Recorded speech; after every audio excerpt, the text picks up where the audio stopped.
శ్రీ గురుభ్యో నమ.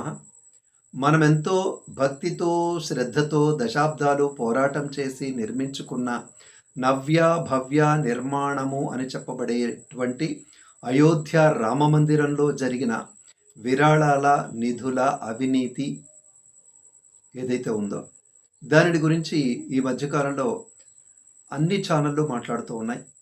మాట్లాడడానికి వాళ్ళకు ఒక మంచి అవకాశం కూడా దొరికింది.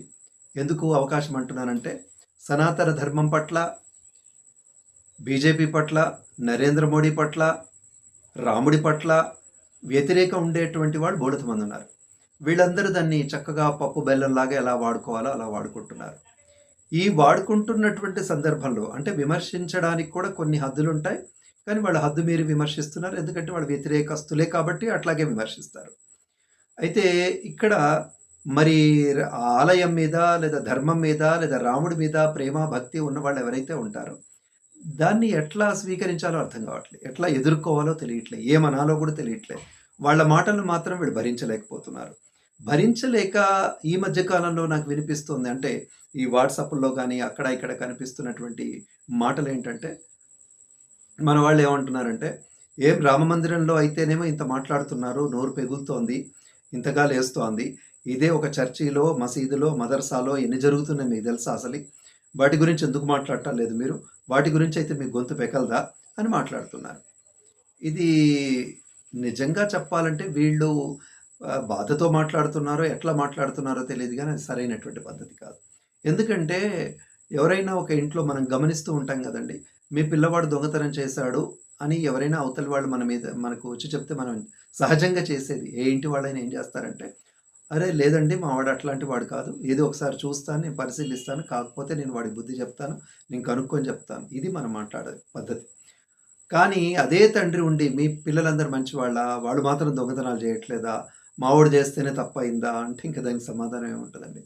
కాబట్టి మన సమాజాన్ని మనం తప్పకుండా రక్షించుకోవాలి. కానీ రక్షించుకునే పద్ధతి ఇది కాదు. ఎందుకు అవినీతి జరిగింది, ఎక్కడ అవినీతి జరిగింది, ఎలా జరిగింది మనం తెలుసుకోవాల్సిందే.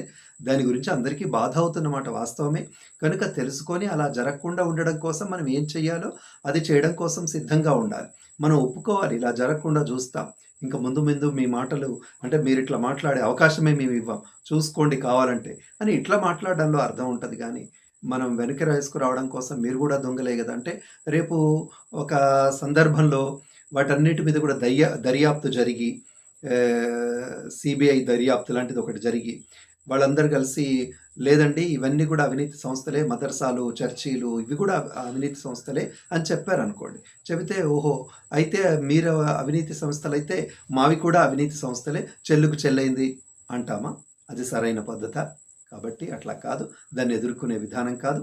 అదొక అయోధ్యనే కాదు, ఏ మందిరమైనా, మన ఊళ్ళో ఉండే దేవాలయమైనా ఏదైనా జరిగిందంటే కూర్చోవలసిందే, నిగ్గదీయాల్సిందే, దొంగలు ఎక్కడున్నా పట్టుకోవాల్సిందే, ఎక్కడైనా ఉంటారు.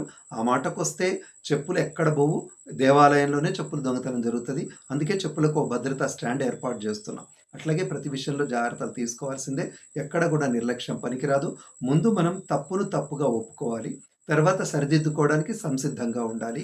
దీన్ని సనాతన ధర్మం అంటారు. కానీ మాటకు మాట సమాధానం ఇవ్వడం సనాతన ధర్మము లేదంటే రామభక్తుడి యొక్క లక్షణం కాదని నా ఉద్దేశం. శుభం.